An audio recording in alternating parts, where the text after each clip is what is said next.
Water bar 4వ రోజు sir రాలే. కేసీఆర్ 4వ రోజు కూడా రాలే అసెంబ్లీకి.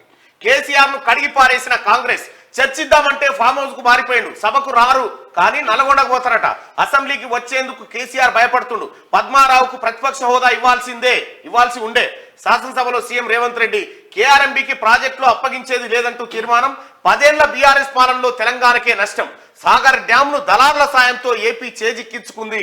రాయలసీమ లిఫ్ట్ పేరుతో రోజుకు 3 టీఎంసీల నీరు అసెంబ్లీలో మంత్రులు ఉత్తమ్, భట్టి, పొన్నం, కోమటిరెడ్డి అంటూ పొరక తిట్టిన టీఆర్ఎస్ పార్టీని.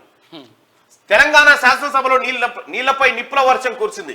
10 ఏళ్ల కేసీఆర్ పాలనలో జరిగిన నీళ్ల దోపిడీ, సాగునీటి ప్రాజెక్టుల వ్యవహారంపై కాంగ్రెస్ కడిగి పారేసింది. తెలంగాణ సమాజానికి సాగునీటి అంశంలో సమాధానం చెప్పాల్సిన కేసీఆర్ పత్తా లేకుండా పోయాడు. అసెంబ్లీ సమావేశాల 4వ రోజు సారు సభకు రాకుండా ఫామ్ హౌస్ కు పారిపోయాడు. కేఆర్ఎంబీ ప్రాజెక్టుల అప్పగింత వ్యవహారంలో బీఆర్ఎస్ పార్టీపై కాంగ్రెస్ పేల్చిన మాటల తూటాలతో అసెంబ్లీ దద్దరిల్లిపోయింది. ఓవైపు సాగునీటి అంశంపై చర్చిద్దాం రండి అంటూ సీఎం రేవంత్ రెడ్డి ఇప్పటికే పలుమార్లు కేసీఆర్ ఆహ్వానించారు. అయినా కేసీఆర్ సభకు రాకుండా కుంటి సాకులు చెప్తూ ఫామ్ హౌస్ కే పరిమితమయ్యాడు. కృష్ణానది జలాల విషయంలో తప్పించుకొని తిరుగుతా ఉన్నాడు. అక్కడ కేసీఆర్ కూడా మంచిగా బోన్లోకి వచ్చేదాకా ఇట్లా దువ్వి తీసుకొస్తారు చూడు పొరగాలు. అట్లా మీరు పెద్దలు, మీరు సలహాలు ఇవ్వాలి, మీ అనుభవాలు కావాలని పిలుస్తున్నారు కేసీఆర్. అమ్మా నాకు తెలుసురా, నేను వస్తే నా పని చేస్తారని ఆయన తెలుసు, అర్థమైంది.